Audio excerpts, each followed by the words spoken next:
சாயிரா சாயிரா ஓம் சாயிரா சாயிரா ஓம் சாயிரா சாயிரா அன்பே சாயிரா பேரன்பே சாயிரா அகிலம் தளிக்க ஆத்மா விழிக்க அனுதினம் சாயிரா எங்கள் அன்பே சாயிரா ஒன்றே இறைவன் ஒன்றே பூமிக்கென்றும் சாயிரா சரணம் சாயிரா நன்றே செய்து வாழ்வோம் நாம் ஒன்றே செய்து வாழ்வோம் அன்பே சாயிரா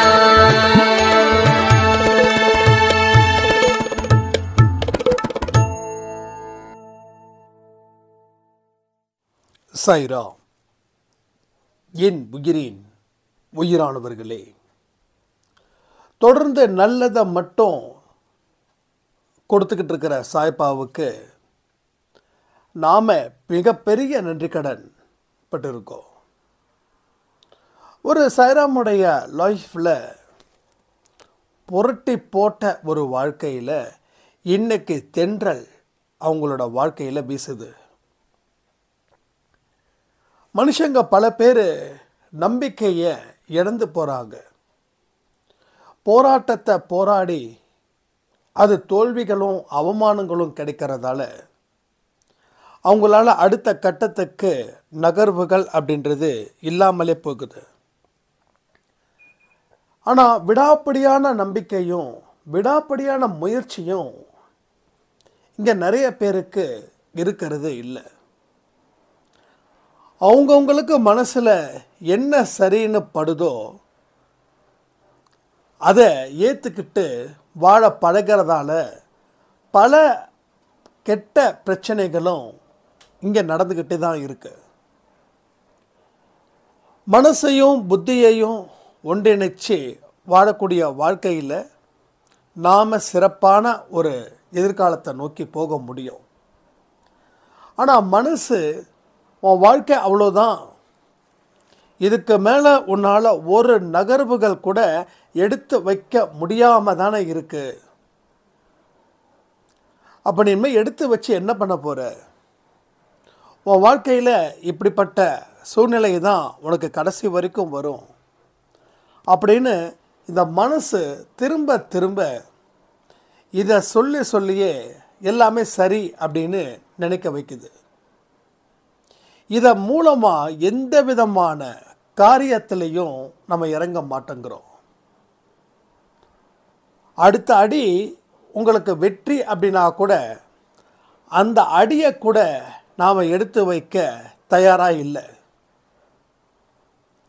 பல பேரை பார்த்து நம்ம இப்படிப்பட்ட வாழ்க்கை நமக்கு கிடைக்கலையேன்னு நினச்சி ஏங்கிறத தாண்டி வேற எதுவுமே நம்மளால் செய்யவே முடியல இப்போ வரைக்கும்.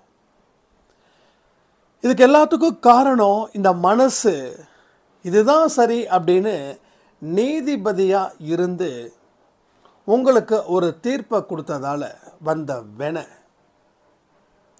இதை கொஞ்சம் சரி பண்ணுவதற்கு முயற்சிகள் நாம் கடைசி வரைக்கும் செய்யவே இல்லை. நம்ம பாட்டுக்கும் என்னென்ன விஷயங்கள் எல்லாம் செய்கிறோமோ அது எல்லாமே நமக்கு எதிராக மாறுவதற்கு காரணம் நீங்கள் தப்பை சரின்னு நினச்சதால மட்டுமே. சில பேர் சொல்லுவாங்க, இத்தனை முயற்சிகள் செய்தும் என் மனசு உடஞ்சி போயிடுச்சு, என் மனசில் பெரிய பாரம் அதிகரிச்சிடுச்சு, அதனால தான் எந்த முயற்சியும் செய்யலை, முயற்சி செஞ்சால் மட்டும் நடந்துடவா போகுது, சந்தோஷமாக இருக்கணும்னு நினச்சா மட்டும் நான் சந்தோஷமாக வாழ்ந்துடவா போகிறேன். இந்த மாதிரியான எண்ணங்களை ஒவ்வொரு மனுஷனும் அடிப்படையாக வச்சுக்கிட்டு இருக்கான் வாழ்க்கையில். ஏன் வாழ முடியாது அப்படின்னு கேள்விகளே இல்லை. ஏன் வாழ முடியாதுன்ற கேள்விக்கு பதில்கள் நிச்சயமாக ஒரு நாள் இல்லை ஒரு நாள் கிடைக்கும். ஆனால் அந்த கேள்விகளை கூட நம்ம எழுப்புவதற்கு அவ்வளோ தயங்குறோம். உங்கள் வாழ்க்கை முடிஞ்சிடுச்சுன்னு நினைக்கிறதால உங்கள் வாழ்க்கை முடிஞ்சிடுச்சு. இல்லை, முடிஞ்ச கதை மறுபடியும் தொடரும் அப்படின்னு நினச்சா நிச்சயமாக உங்கள் வாழ்க்கையும் தொடரும். நீங்கள் நினைக்கலாம், எனக்கு இவ்வளோ பெரிய பிரச்சனைகள் இருக்கு, இதிலிருந்து மீண்டிட முடியுமா அப்படின்னு. ஒரு விஷயம் மட்டும் புரிஞ்சுக்கோங்க, கடவுள் மனிதனை போல் இல்லை. மனிதனை விட கடவுள் பலசாலி. கடவுள் உங்களுக்கு கொடுக்கணும்னு நினைக்கிறத அவர் சட்டுன்னு கொடுத்துட முடியாது. கொடுப்பதற்கு நீங்கள் தயாராக இருக்கீங்களான்றதை யோசித்து முடிவு பண்ணி அதுக்கப்புறமா கொடுக்குறாரு. ஒரு 2 வீலர் ஓட்ட தெரிஞ்சவனை ஃப்ளைட்டை ஓட்டு அப்படின்னு சொன்னால் அவன் ஃப்ளைட்டை ஓட்டுவானா? அப்போ ஃப்ளைட்டை ஓட்டணுன்னா அதற்கு உரிய தகுதிகள் நீ இருக்கணும், அந்த நம்பிக்கை அவங்களுக்கு வரணும், அதுக்கு உண்டான படிப்பு பயிற்சி இது எல்லாமே நாம் நிறைவு செஞ்சுருக்கணும். இதெல்லாம் செஞ்சதுக்கப்புறம்தான் உங்களுக்கு ஃப்ளைட் ஓட்டுறதுக்கு நீங்கள் பைலட்டாக மாறவே முடியும். அப்போது 2 வீலர் நான் ஓட்டுறேன், நான் ஃப்ளைட்டை ஓட்டணும் அப்படின்னு நினச்சா மட்டும் போதுமா? கொடுத்துருவாங்களா? கொடுக்க மாட்டாங்க. அப்போ அதற்கு உரிய தகுதிகளை வளர்த்துக்கிட்டு அதுக்கு அப்புறமா நம்ம கேட்டால் நிச்சயமாக அவர் தருவார். இது ஒரு உதாரணத்துக்கு தான் சொல்கிறேன், இந்த 2 வீலரும் ஃப்ளைட் ஓட்டுறதை பற்றியும். அப்போ வாழ்க்கையில் நல்ல நிலைக்கு நாம் வரணும் அப்படின்னு நினச்சா மட்டும் போதுமா? அந்த முயற்சி இருக்கணும், அதற்கு உண்டான உழைப்பு இருக்கணும், இதையெல்லாம் தன்னால் முடியும் அப்படின்ற நம்பிக்கையும் இருக்கணும். கவலைகளை புறந்தள்ளணும், நம்பிக்கையை முன்னாடி வைக்கணும். இந்த மாதிரியான பல விஷயங்களை நீங்கள் தொடர்ந்து செய்யணும். இது ஒரே நாள் நடக்கக்கூடிய மாயாஜாலமும் கிடையாது. இதுக்கு நீங்கள் பலமான பயிற்சிகள் மனதளவில் செய்யணும். அடுத்தது, உடல் ரீதியாக நீங்கள் ஃபிட்டாக இருக்கணும்.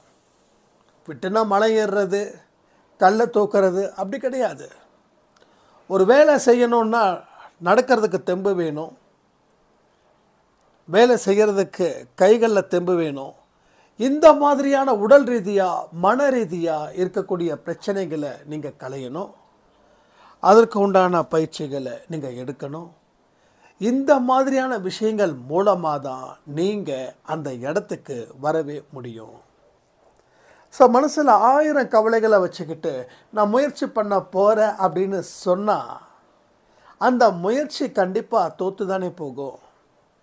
அப்போ மனசில் இருக்கக்கூடிய கவலைகள், பயங்கள், இதை எல்லாத்தையும் தூக்கி எறியணும். எரிய முடியுமா அப்படின்னு கொஸ்டின் வேண்டாம், எரிஞ்சு தான் ஆகணும். இங்கே ஆப்ஷனே கிடையாது. இதை நீங்கள் செய்யணுன்னா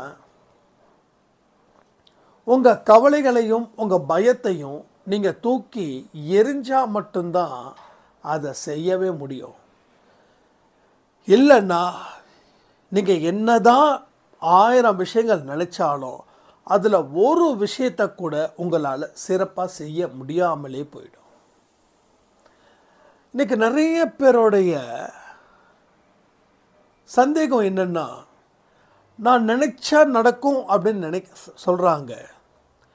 ஆனால் நான் நினச்சது எதுவுமே இப்போ வரைக்கும் நடக்கலையே அப்படின்னு நிறைய பேருக்கு. எத்தனையோ யூடியூப் சேனல்ஸில் காலையில் கடவுள்கிட்ட இதை கேட்டால் அது கூட கிடைக்கும், அது கேட்டால் இது கிடைக்கும் அப்படின்னு என்னென்னமோ சொல்கிறாங்க. சரி, சொல்கிறவங்க கேட்டாங்களா? கேட்டு அதை அடைஞ்சாங்களா? கண்டிப்பாக இருக்காது. ஏன்னா சொல்கிறவங்க என்ன கேட்டாலும் சரி, அது கடவுள் கொடுக்கணுன்ற அவசியம் இல்லை. ஆனால் அதற்கு உரிய வழிகளை நாம் ரெடி பண்ணாதான் அது கிடைக்கும். சொல்கிறது ஈஸி, செய்கிறது கஷ்டம். நானே அன்பே சாயில் நிறைய மனசில் இருக்கக்கூடிய நல்ல எண்ணங்களை வளர்க்குறத பற்றியும் நம்பிக்கையை வளர்ப்பதை பற்றியும் பேசிட்டு தான் இருக்கேன். ஆனால் இதில் எனக்கே தெரியாமல் சில விஷயங்களை செய்யாமல் கூட இருக்கலாம். எல்லாத்தையும் நம்ம செய்ய முடியுமா? மனதை வைத்தா எல்லாமே செய்ய முடியும்னு சொல்கிறாங்க. அப்போ எனக்கும் ஒரு சில விஷயங்கள் இருக்கும்ல. அப்போ அது ஏன் எனக்கு கிடைக்கலன்னா, அப்போ இன்னமும் மன ரீதியாக நான் தயாராகலை. அப்போ வாழ்க்கைன்றது தேடிக்கிட்டே இருக்கிறது. ஒரு தேடுதல்லையும் ஒரு பதில்கள் இருக்குது. கிட்டத்தட்ட லட்சம் பதில்கள் இருந்தால் தான் என் வாழ்க்கையில் ஜெயிக்க முடியும்னு ஒரு கணக்கு இருக்குதுன்னு வச்சுக்கோங்க. நாம் இப்போ தான் ஆரம்பத்துக்கு உண்டான பதில்களே கிடைச்சிட்ருக்குது. அப்போ இனி எத்தனை பதில்கள் கிடைக்கணும் யோசிச்சு பாருங்கள். கணக்கை சொல்ல முடியாத அளவுக்கு பதில்கள். அப்போ இதை ஒவ்வொரு இடத்துலையும் நாம் பொறுமையாக தேடணும். ஒரு சாரம் கேட்டாங்க, நீங்கள் நினச்சதெல்லாம் நடக்குதா அப்படின்னு.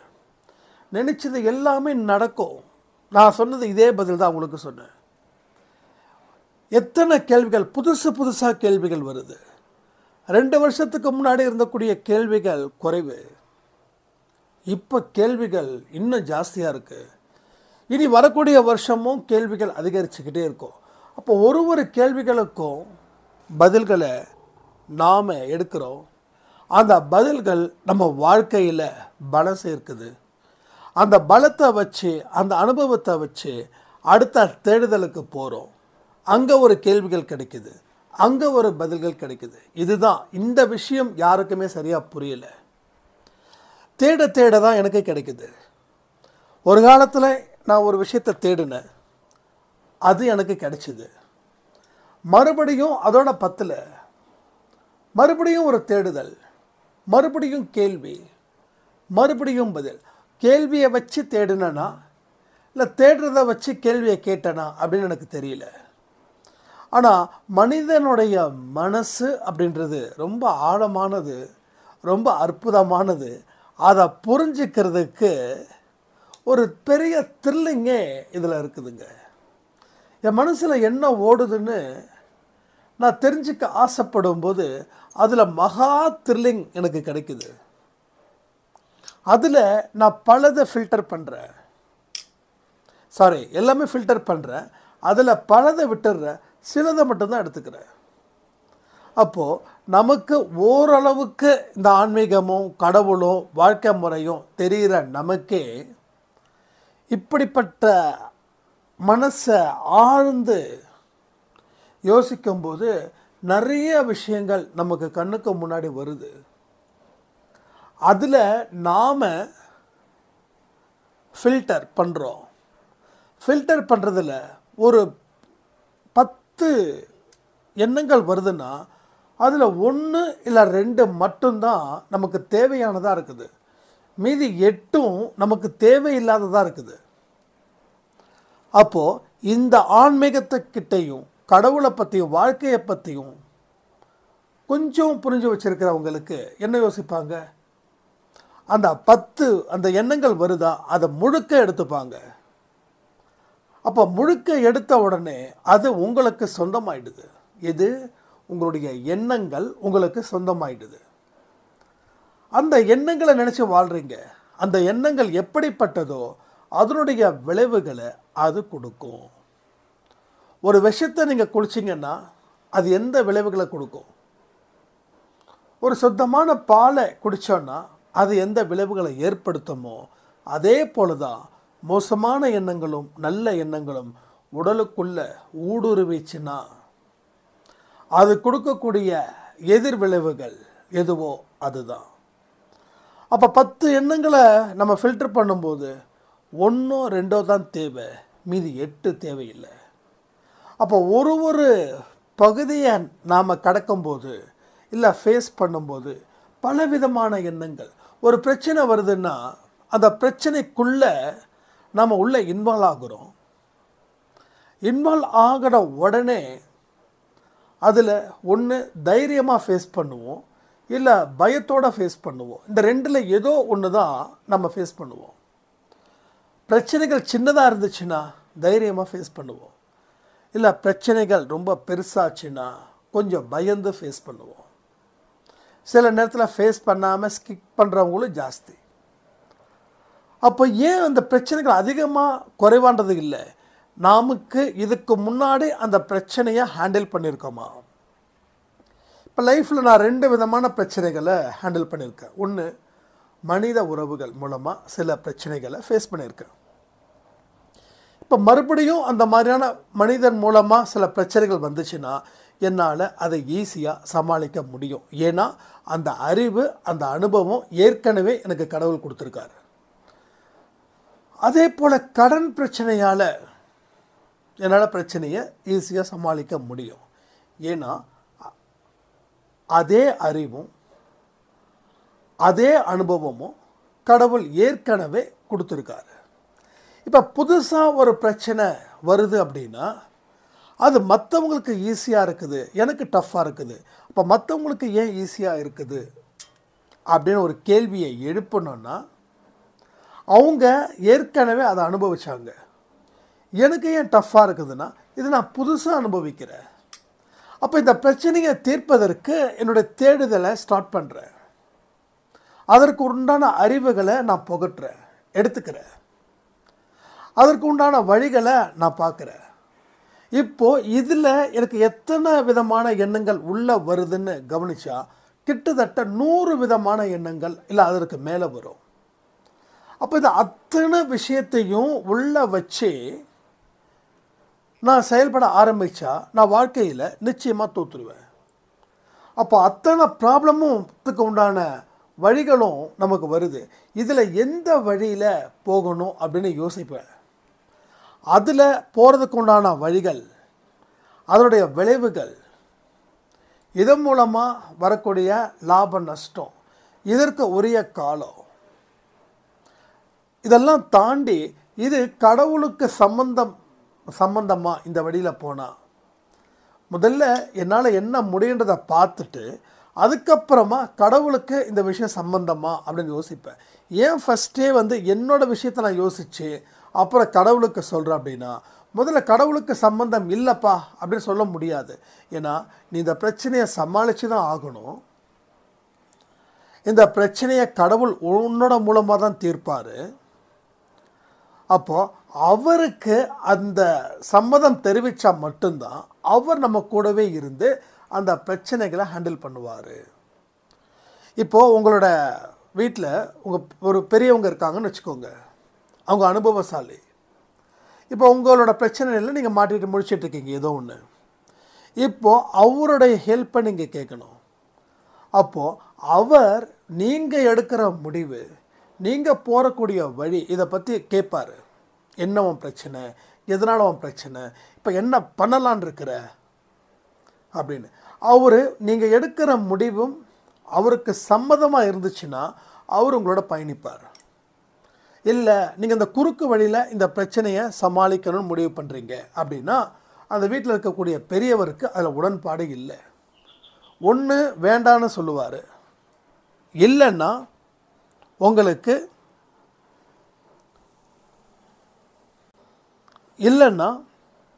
இந்தந்த வழிகளை நீ போ அப்படின்னு சொல்லுவார். அப்போ அந்த வழிகளை அவர் எதிர்பார்க்குற மாதிரி நாம் அந்த வழிகளை நம்ம கையில் எடுத்தோம் அப்படின்னா நிச்சயமாக அவர் உதவி செய்வார். ஸோ அதே போல் தான் கடவுளுக்கு சம்மதமான்றதை தாண்டி கடவுளுக்கு எல்லா இடத்துலையும் சம்மதம் தான். உன்னோட பிரச்சனைகளை நீ ஃபேஸ் பண்ணுன்ற ஒரு விஷயத்தை அவர் சொல்லிட்டார். ஆனால் அந்த பிரச்சனையை நீ எப்படிப்பட்ட முறையில் ஃபேஸ் பண்ணுவ, எந்த முறையில் அதை நீ ஹேண்டில் பண்ணுவ. அப்போ இதை எல்லாமே ஒரு லிஸ்ட்டு கொடுக்கணும். இந்த லிஸ்ட்டை யாருக்கிட்ட கொடுக்கணும்? உங்களுக்கு நீங்கள் கொடுக்கணும். இது மூலமாக நீங்கள் யோசிக்கணும். அதுக்கப்புறம் கடவுளுக்கு இந்த முடிவில் சம்மதமா, இந்த பயணத்தில் சம்மதமானு உங்களோட அறிவை பற்றி, உங்களோட அறிவை வச்சு கடவுளுக்கு மேலே வச்சுருக்கக்கூடிய உங்கள் பக்தி, கடவுளோட போதனைகள், இதெல்லாம் உங்களுக்கு முழுக்க முழுக்க தெரிஞ்சிருந்தா கடவுளுக்கு சம்மதம்னு நீங்களே முடிவு பண்ணுவீங்க. அப்போ அவருடைய சம்மதத்தின்படி நீங்கள் போராடும்போது உங்கள் வாழ்க்கையில் நிறைய நல்ல விஷயங்கள் நடக்கும்.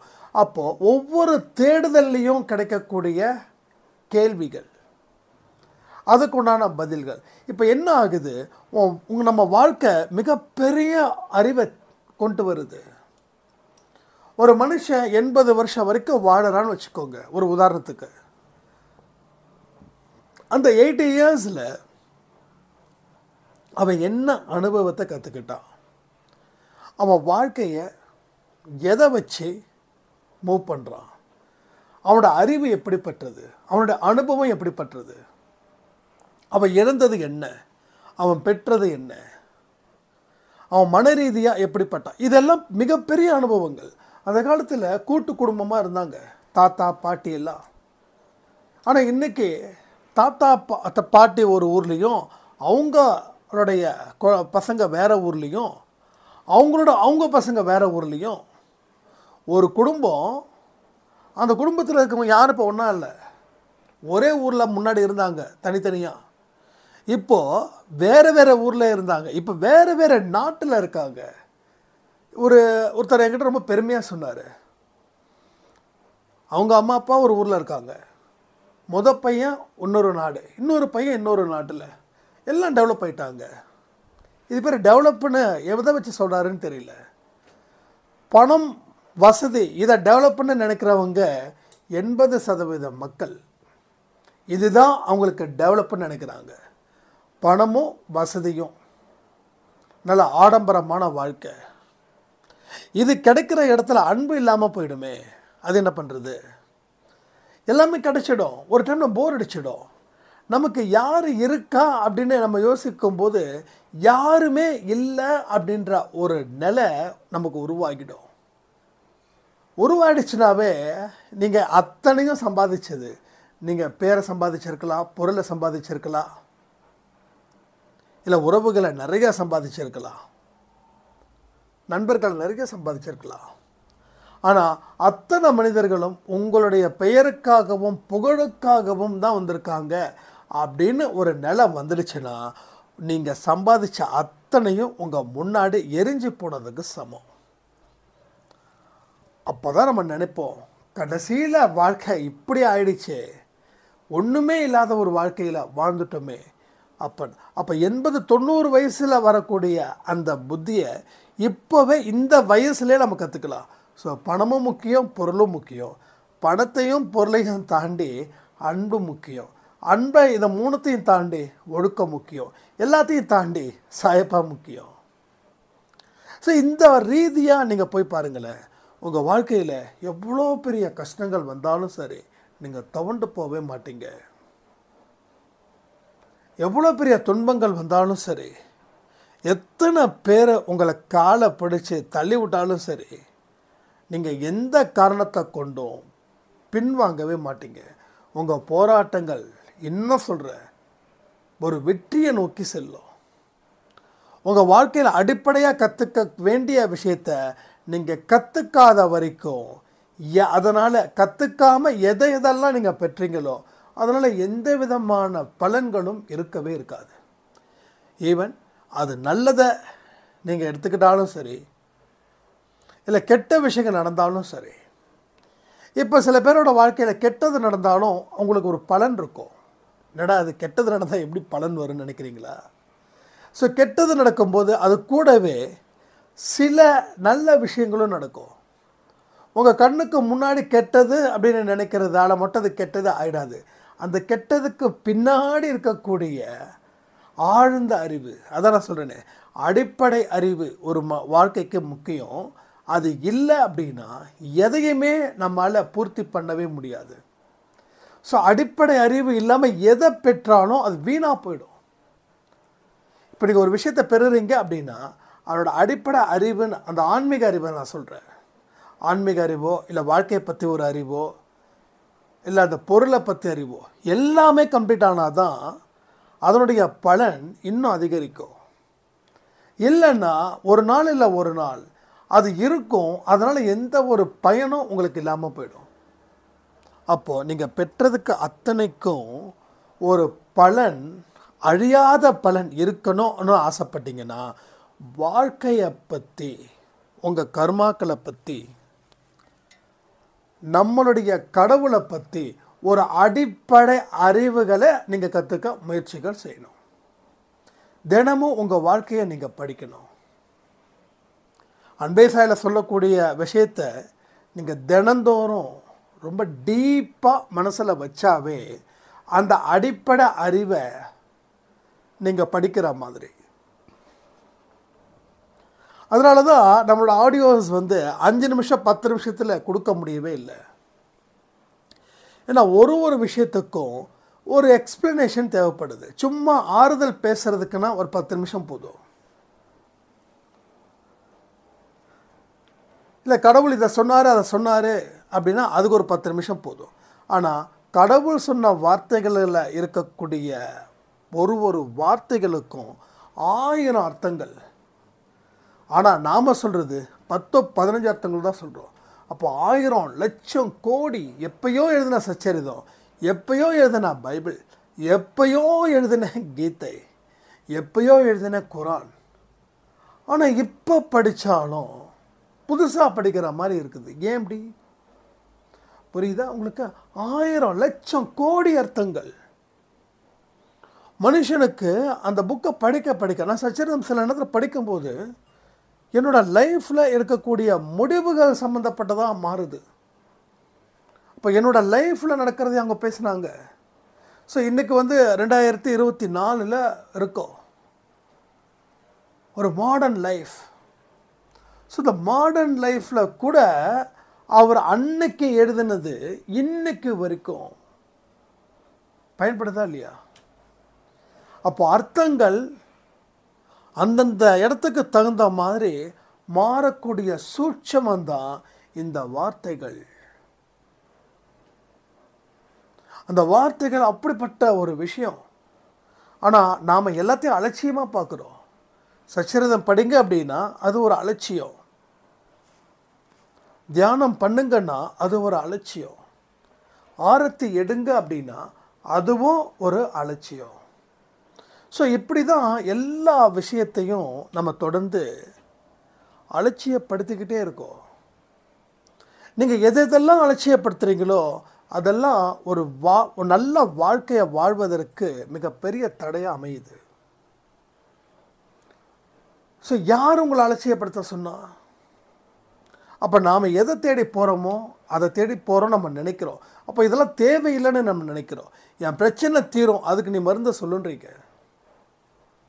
ஆனால் உங்கள் பிரச்சனையை ஒரே நாளில் தீர்ற மாதிரி மருந்து இருந்தால் கண்டிப்பாக நான் சொல்லுவேன், 100% சொல்லுவேன், அதில் சந்தேகமே இல்லை. ஆனால் அப்படிப்பட்ட மருந்து ஒன்று இல்லையே, அதான பிரச்சனை. இப்போது வயசாகாமல் இருக்கணும் அப்படின்னா சில மருந்து இருக்குது அப்படின்னா ஓகே, அந்த மருந்தை போட்டுக்கலாம். ஆனால் வயசாகிறத தடுக்க முடியாது. அப்போது தோலில் சுருக்கம் விடதானே செய்யும், பல்லு விடதான் செய்யும், சொல்லு போக தான். இதெல்லாம் இயற்கையோட இது இல்லை. நான் விடக்கூடாது, நான் எவ்வளோ காசு இருந்தாலும் நான் ஏதாவது ட்ரீட்மெண்ட் பண்ணணும் அப்படின்னா அந்த ட்ரீட்மெண்ட்டே இல்லை. அப்போ அதை நம்ம ஏற்றுக்கிட்டு தான் ஆகணும். அதே மாதிரி வாழ்க்கையில் இருக்கக்கூடிய பிரச்சனைகளுக்கும் ஒரே நாளில் சொல்யூஷன் எங்கேயுமே யாராலையுமே கொடுக்க முடியாது.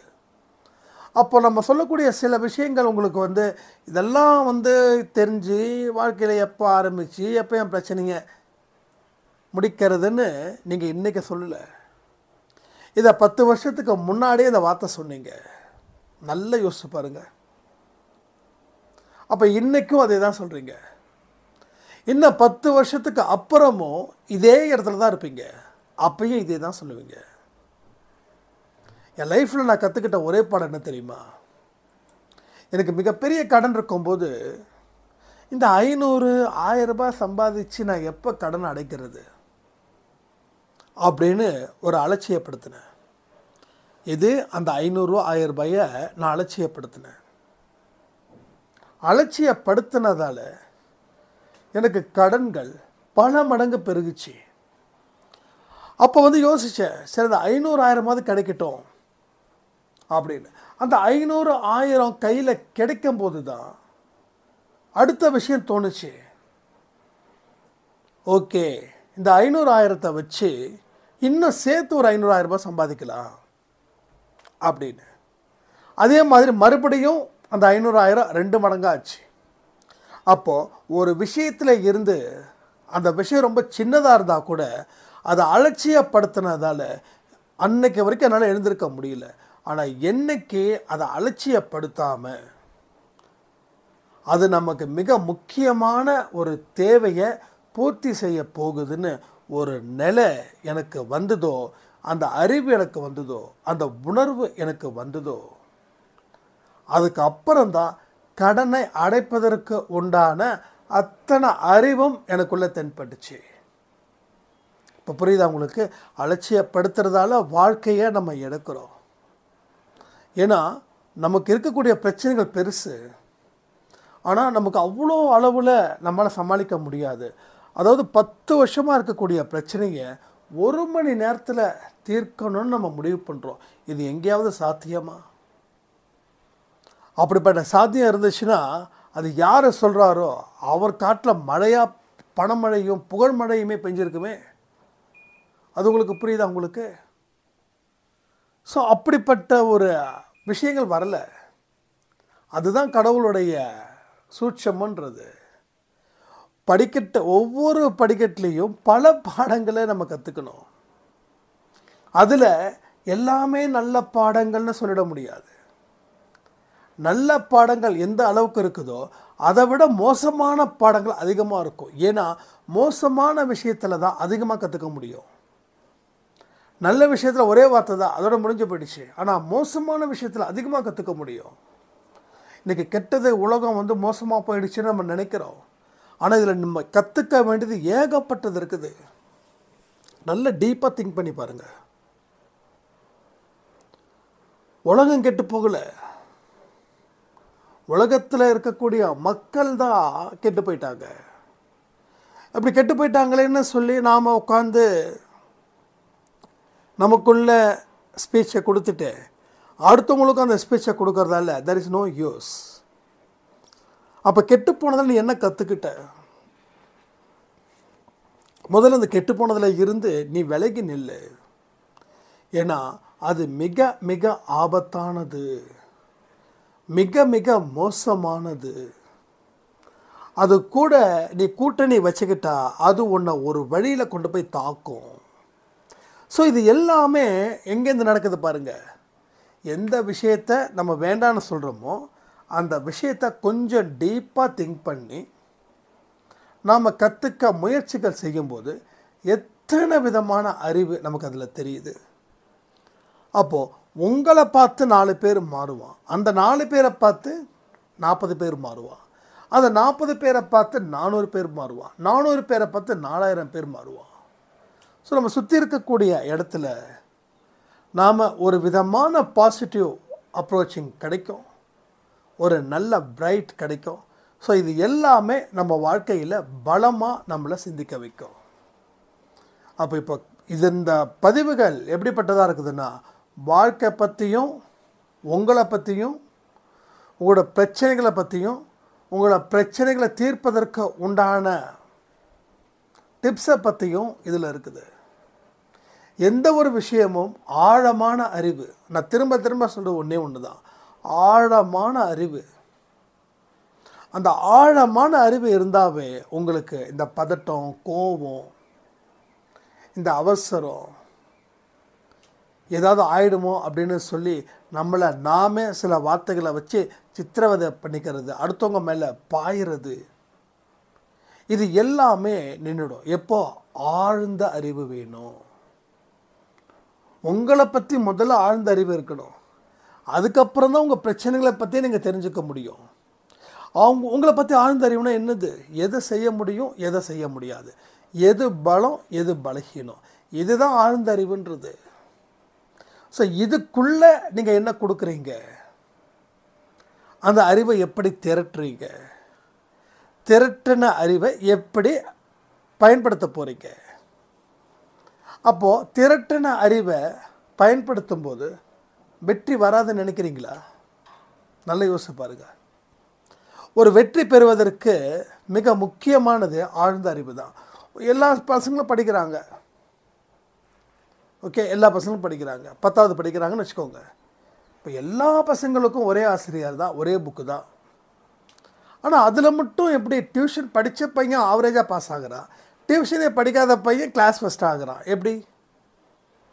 அப்போது ஆழ்ந்த அறிவு அந்த படித்த, அதாவது அந்த கிளாஸில் இருக்கிற பையனுக்கு அவனுடைய பலத்தை பற்றி நல்லா தெரிஞ்சுக்கிறான், ரெண்டாவது பாடத்தை பற்றி நல்லா தெரிஞ்சுக்கிறான், மூணாவது வாழ்க்கை பற்றியும் நல்லா தெரிஞ்சுக்கிறான், நாலாவது படிப்பை தாண்டி அவன் கவனம் வர எதுலேயுமே இல்லை, அதனால் அவனுக்கு ஈஸியாக இருக்குது. அப்போ வந்து ஆவரேஜாக படிக்கிற பையன் டியூஷனும் போகிறான், எனக்கு படிப்பை தாண்டி எல்லாத்துலேயும் ஆழ்ந்த ஈடுபாடு இருக்குது, படிப்பை தாண்டி. அதனால தான் அவன் இப்படிலாம் வந்து அவனோட எண்ணங்கள் அப்படியே செதறுது. படிக்கிற பையனுக்கும் எண்ணங்கள் செதறலை, எல்லாமே ஒரே கோணத்தில் நிற்குது. அவனோட டார்கெட் நல்ல மார்க் எடுக்கணும், கிளாஸில் ஃபஸ்ட்டாக வரணும், அப்போ தான் நம்ம லைஃபு நல்லாயிருக்கும் அப்படின்னு அவன் டார்கெட் பண்ணுறான். அதனால் அவன் ரொம்ப சிறப்பாக படிக்கிறான். ஆனால் இவனும் படிப்பை தாண்டி மற்றதில் கவனம் ஜாஸ்தி. டியூஷன் போனால் கூட அங்கேயும் அவனுக்கு கவனங்கள் எல்லாம் மீறுது, எங்கெங்கே போகுது. அங்கே வந்து பசங்க கூட செட் ஆகுறான், ஸ்கூலில் பசங்க கூட, கிளாஸில் ஒரு ஃப்ரெண்ட்ஷிப்பு, ஸ்கூலில் ஒரு ஃப்ரெண்ட்ஷிப்பு, அண்ட் அவன் ஏரியாவில் ஒரு ஃப்ரெண்ட்ஷிப்பு. இப்போ புதுசாக அவங்க அப்பா அம்மா டியூஷன் சேர்த்து விட்ருக்காங்களே, அங்கே ஒரு ஃப்ரெண்ட்ஷிப். யோசிச்சு பாருங்க. இதனால தான் இவன் இப்படி இருக்கான். அவனுக்கு எங்கேயுமே ஃப்ரெண்டு அப்படின்றது யாருமே இல்லை. படிப்பு தான் அவனுக்கு ஃப்ரெண்டு, புத்தகம் தான் அவனுக்கு ஃப்ரெண்டு, அங்கே இருக்கிற டீச்சர்ஸ் தான் அவனுக்கு ஃப்ரெண்டு, அவன் தான் அவனுக்கு ஃப்ரெண்டு. அப்போது அவனோட எண்ணங்கள் ஒரே இடத்துல நிற்குது. இவன் எண்ணங்கள், இவங்க அப்பா அம்மா வந்து என்னிடமோ பண்ணணும்னு நினைக்கிறாங்க, எங்கெங்கேயோ சேர்த்துடுறாங்க. பயப்புள்ள எங்கேயுமே படிக்காமல் அங்கே எல்லாமே ஒரு ஃப்ரெண்ட்ஷிப்பை ஏற்றிக்கிட்டு ஒரு கோஷ்டியாக இருக்குது. 24 மணி நேரம் 10ல். அதனால் படிக்கிற நேரத்தையும் எக்ஸ்ட்ரா வந்து ஃப்ரெண்டுகளுக்காக செலவு பண்ண ஆரம்பிக்கிறாங்க. புரியுது அவங்களுக்கு? அப்போ எந்த இடத்துல நம்ம புத்தியும் மனசும் வைக்கணுமோ அந்த இடத்துல வைக்கணும். அப்போ தான் நமக்கு எது தேவையானது, எது தேவை இல்லாதது அப்படின்ற ஒரு புரிதலே உங்களுக்கு வரும். இல்லைன்னா புரிதல் இல்லாத வாழ்க்கை எத்தனை நாள் இழுத்துட்ருக்க முடியும்னு நினைக்கிறீங்க? ஒரு நாள் இல்லை ஒரு நாள் முடிவுக்கு வந்துடும். அப்போ ஒரு பிரச்சனையை பார்த்து பயப்படுறது காரணம், ஒரு பிரச்சனையை தீர்க்க முடியாமல் இருப்பதற்கு காரணம் அதோட ஆழ்ந்த அறிவை நீங்கள் அதில் வைக்கல. உங்கள் பிரச்சனைகள் எதுவாக இருக்கட்டும், திரும்பவும் சொல்கிறேன், எதுவாக இருந்தாலும் இது கர்ம வினைகளால் இந்த பிரச்சனை இருக்குது அப்படின்னு நீங்கள் முடிவு பண்ணால் கூட அது கர்ம வினையினால் கூட இந்த பிரச்சனை இருக்கட்டும். நான் வேண்டான்னு சொல்லலை. ஏன்னா யாரும் 100% இதுதான் சொல்ல முடியாது.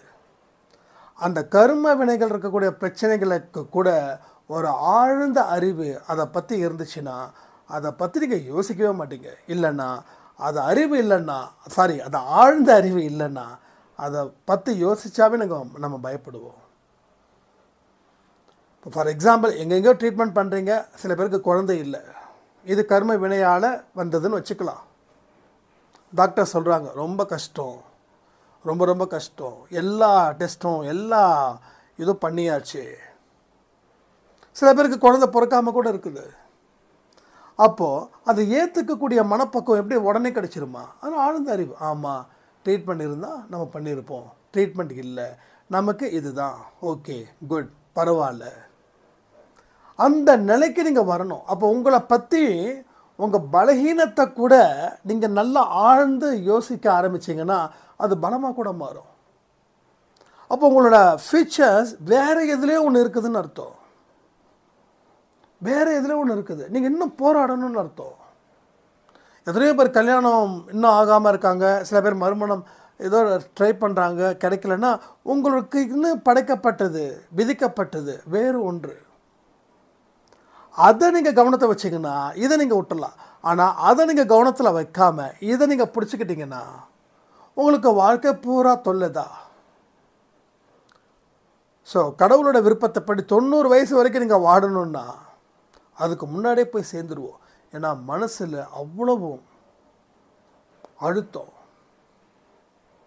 மனசில் அவ்வளவும் கஷ்டம், அத்தனையும் ஒன்றா சேர்ந்து உங்களை படாத பாடுபடுத்தி எடுத்து உங்களை ஃபைனலாக முடிச்சு கட்டிடுது. அப்போ எல்லாத்துக்கும் அடிப்படை தேவை ஆழ்ந்த அறிவு. அது ஒன்று இருந்துச்சுன்னா எல்லா விஷயங்களும் எல்லா பிரச்சனைகளும் சீக்கிரமாகவே முறியடிக்கப்படும். அந்த நிலையை நீங்கள் கொண்டு வந்து சேருங்க. உங்கள் வாழ்க்கையில் எல்லாமே கிடைக்கும். நீங்கள் தேடினது இவ்வளோதான். ஆனால் நீங்கள் தேடும்போது நீங்கள் தேடாதது கூட உங்கள் கண்ணுக்கு வரும். அது இதை விட பெஸ்ட்டாக கிடைக்கும். என் லைஃப் அப்படி தான் மாறிட்டு இருக்குது. இப்போது எதை பற்றியும் கவலை இல்லை. ஆனால் வாழ்க்கையில் சரியாக வாழணுன்றதை தாண்டி வேறு எதை பற்றி நான் யோசிக்கலை. அப்போ நான் தேடினதும் கிடைக்குது, தேடாததும் கிடைக்குது. என்னோட டார்கெட்டை, என்னோட லட்சியம், என்னோட நோக்கம் என்னவோ அதை நோக்கி நான் போகிறேன். அதில் எனக்கு எந்த விதமான பிரச்சனைகளும் இல்லை. எனக்கு என்ன பிடிக்குதோ அதை மட்டும் செய்கிறேன். ஆனால் உழைக்கிறேன், புதுசாக முயற்சிகள் செய்கிறேன். எந்த ஒரு விஷயத்தை செஞ்சாலும் அதனோட அறிவை பலப்படுத்துகிறேன். நேரத்தை நிறைய கொடுக்குறேன். இதை ஒரே நாளில் முடிக்கணும் அப்படின்னு ப்ரெஷர் நான் பண்ணல. பொறுமையாக நிதானமாக ஒரு பாலும் சிக்ஸர் அடிக்கணும்னு நினச்சா கண்டிப்பாக அடிக்கலாம். ஆனால் பயப்பட்டா, எவ்வளோ பெரிய பேட்ஸ்மேனாக இருந்தாலும் சரி, பயப்பட்டா கண்டிப்பாக அவுட் ஆகிடுவாங்க.